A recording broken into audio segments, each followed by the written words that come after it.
The Age of Innocence by Edith Wharton. Book 1, Chapter 8. It was generally agreed in New York that the Countess Olenska had "lost her looks." She had appeared there first, in Newland Archer's boyhood, as a brilliantly pretty little girl of 9 or 10, of whom people said that she "ought to be painted." Her parents had been continental wanderers, and after a roaming babyhood she had lost them both, and been taken in charge by her aunt, Medora Manson, also a wanderer, who was herself returning to New York to "settle down." Poor Medora, repeatedly widowed, was always coming home to settle down, each time in a less expensive house, and bringing with her a new husband or an adopted child. But after a few months she invariably parted from her husband or quarrelled with her ward, and having got rid of her house at a loss, set out again on her wanderings. As her mother had been a Rushworth, and her last unhappy marriage had linked her to one of the crazy Chiverses, New York looked indulgently on her eccentricities. But when she returned with her little orphaned niece, whose parents had been popular in spite of their regrettable taste for travel, people thought it a pity that the pretty child should be in such hands. Every one was disposed to be kind to little Ellen Mingott, though her dusky red cheeks and tight curls gave her an air of gaiety that seemed unsuitable in a child who should still have been in black for her parents. It was one of the misguided Medora's many peculiarities to flout the unalterable rules that regulated American mourning, and when she stepped from the steamer her family were scandalized to see that the crape veil she wore for her own brother was 7 inches shorter than those of her sisters-in-law, while little Ellen was in crimson merino and amber beads, like a gypsy foundling. But New York had so long resigned itself to Medora that only a few old ladies shook their heads over Ellen's gaudy clothes, while her other relations fell under the charm of her high colour and high spirits. She was a fearless and familiar little thing, who asked disconcerting questions, made precocious comments, and possessed outlandish arts, such as dancing a Spanish shawl dance and singing Neapolitan love songs to a guitar. Under the direction of her aunt, whose real name was Mrs. Thorley Chivers, but who, having received a papal title, had resumed her first husband's patronymic, and called herself the Marchioness Manson, because in Italy she could turn it into Manzoni, the little girl received an expensive but incoherent education, which included drawing from the model, a thing never dreamed of before, and playing the piano in quintets with professional musicians.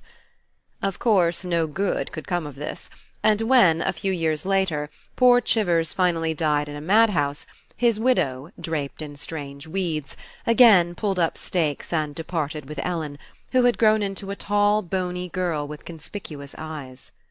For some time no more was heard of them. Then news came of Ellen's marriage to an immensely rich Polish nobleman of legendary fame, whom she had met at a ball at the Tuileries, and who was said to have princely establishments in Paris, Nice, and Florence, a yacht at Caux, and many square miles of shooting in Transylvania. She disappeared in a kind of sulphurous apotheosis, and when a few years later Medora again came back to New York, subdued, impoverished, mourning a third husband, and in quest of a still smaller house, people wondered that her rich niece had not been able to do something for her. Then came the news that Ellen's own marriage had ended in disaster, and that she was herself returning home to seek rest and oblivion among her kinsfolk. These things passed through Newland Archer's mind a week later, as he watched the Countess Olenska enter the van der Luyden drawing-room on the evening of the momentous dinner. The occasion was a solemn one, and he wondered a little nervously how she would carry it off. She came rather late, one hand still ungloved, and fastening a bracelet about her wrist. Yet she entered without any appearance of haste or embarrassment the drawing-room in which New York's most chosen company was somewhat awfully assembled. In the middle of the room she paused, looking about her with a grave mouth and smiling eyes, and in that instant Newland Archer rejected the general verdict on her looks. It was true that her early radiance had gone. The red cheeks had paled, she was thin, worn, a little older looking than her age, which must have been nearly 30. But there was about her the mysterious authority of beauty, a sureness in the carriage of the head, the movement of the eyes, which, without being in the least theatrical, struck his as highly trained and full of a conscious power. At the same time she was simpler in manner than most of the ladies present, and many people, as he heard afterwards from Janey, were disappointed that her appearance was not more stylish, for stylishness was what New York most valued. It was, perhaps, Archer reflected, because her early vivacity had disappeared, because she was so quiet in her movements, her voice, and the tones of her low-pitched voice. New York had expected something a good deal more resonant in a young woman with such a history. The dinner was a somewhat formidable business. Dining with the van der Luydens was at best no light matter, and dining there with a Duke who was their cousin was almost a religious solemnity. It pleased Archer to think that only an old New Yorker could perceive the shade of difference, to New York, between being merely a Duke and being the van der Luydens' Duke. New York took stray noblemen calmly, and even, except in the Struthers set, with a certain distrustful hauteur, but when they presented such credentials as these they were received with an old-fashioned cordiality that they would have been greatly mistaken in ascribing solely to their standing in Debrett. It was for just such distinctions that the young man cherished his old New York even while he smiled at it. The van der Luydens had done their best to emphasize the importance of the occasion. The Dulac Sèvres and the Trevenna George II plate were out.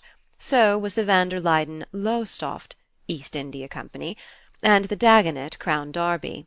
Mrs. van der Luyden looked more than ever like a Cabanel, and Mrs. Archer, in her grandmother's seed pearls and emeralds, reminded her son of an Isabey miniature. All the ladies had on their handsomest jewels, but it was characteristic of the house and the occasion that these were mostly in rather heavy old-fashioned settings, and old Miss Lanning, who had been persuaded to come, actually wore her mother's cameos and a Spanish blonde shawl. The Countess Olenska was the only young woman at the dinner, yet as Archer scanned the smooth, plump, elderly faces between their diamond necklaces and towering ostrich feathers, they struck him as curiously immature compared with hers. It frightened him to think what must have gone to the making of her eyes. The Duke of St. Austrey, who sat at his hostess's right, was naturally the chief figure of the evening. But if the Countess Olenska was less conspicuous than had been hoped, the Duke was almost invisible. Being a well-bred man, he had not, like another recent ducal visitor, come to the dinner in a shooting jacket, but his evening clothes were so shabby and baggy, and he wore them with such an air of their being homespun, that, with his stooping way of sitting, and the vast beard spreading over his shirt-front, he hardly gave the appearance of being in dinner attire. He was short, round-shouldered, sunburnt, with a thick nose, small eyes, and a sociable smile, but he seldom spoke, and when he did it was in such low tones that, despite the frequent silences of expectation about the table, his remarks were lost to all but his neighbours. When the men joined the ladies after dinner, the Duke went straight up to the Countess Olenska, and they sat down in a corner and plunged into animated talk. Neither seemed aware that the Duke should first have paid his respects to Mrs. Lovell Mingott and Mrs. Headley Chivers, and the Countess have conversed with that amiable hypochondriac, Mr. Urban Dagonet of Washington Square, who, in order to have the pleasure of meeting her, had broken through his fixed rule of not dining out between January and April. The two chatted together for nearly 20 minutes. Then the Countess rose, and walking alone across the wide drawing-room, sat down at Newland Archer's side.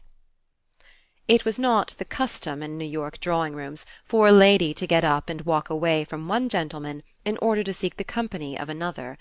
Etiquette required that she should wait, immovable as an idol, while the men who wished to converse with her succeeded each other at her side. But the Countess was apparently unaware of having broken any rule. She sat at perfect ease in a corner of the sofa beside Archer, and looked at him with the kindest eyes. "I want you to talk to me about May," she said. Instead of answering her, he asked, "You knew the Duke before?" "Oh, yes. We used to see him every winter at Nice. He's very fond of gambling. He used to come to the house a great deal." She said it in the simplest manner, as if she had said, "He's fond of wild-flowers." And after a moment she added candidly, "I think he's the dullest man I ever met." This pleased her companion so much that he forgot the slight shock her previous remark had caused him. It was undeniably exciting to meet a lady who found the van der Luydens' Duke dull, and dared to utter the opinion. He longed to question her, to hear more about the life of which her careless words had given him so illuminating a glimpse, but he feared to touch on distressing memories, and before he could think of anything to say she had strayed back to her original subject. "May is a darling. I've seen no young girl in New York so handsome and so intelligent. Are you very much in love with her?" Newland Archer reddened and laughed. "As much as a man can be." She continued to consider him thoughtfully, as if not to miss any shade of meaning in what he said. "Do you think, then, there is a limit?" "To being in love? If there is, I haven't found it." She glowed with sympathy. "Ah, it's really and truly a romance." "The most romantic of romances." "How delightful! And you found it all out for yourselves? It was not in the least arranged for you?" Archer looked at her incredulously. "Have you forgotten," he asked with a smile, "that in our country we don't allow our marriages to be arranged for us?" A dusky blush rose to her cheek, and he instantly regretted his words. "Yes," she answered, "I'd forgotten. You must forgive me if I sometimes make these mistakes.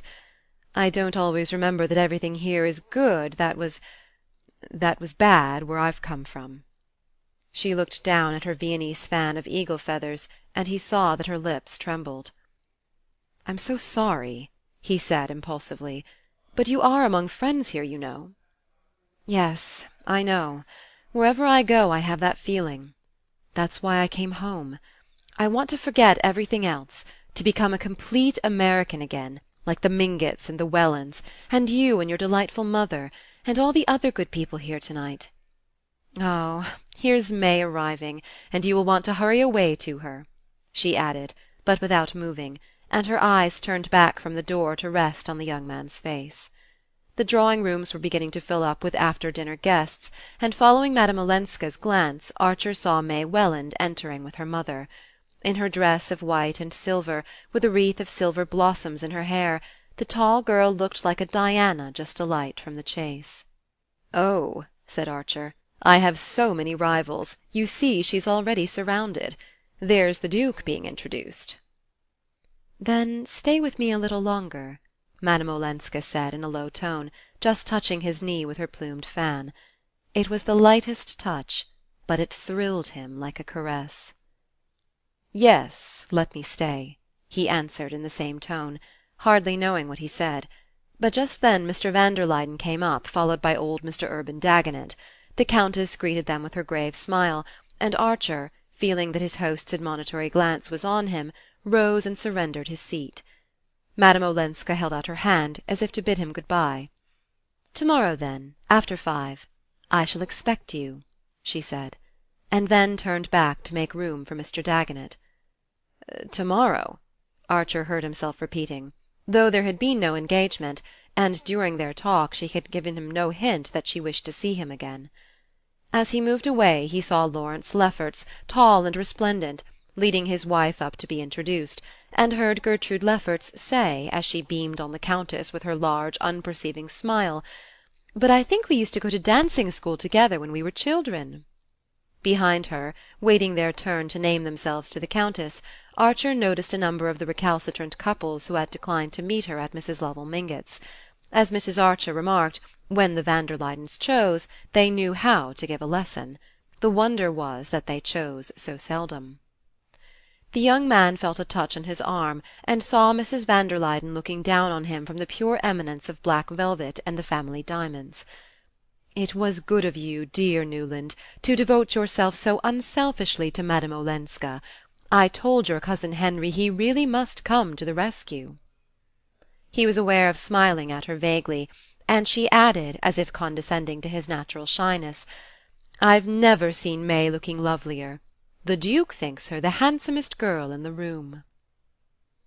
End of Chapter 8.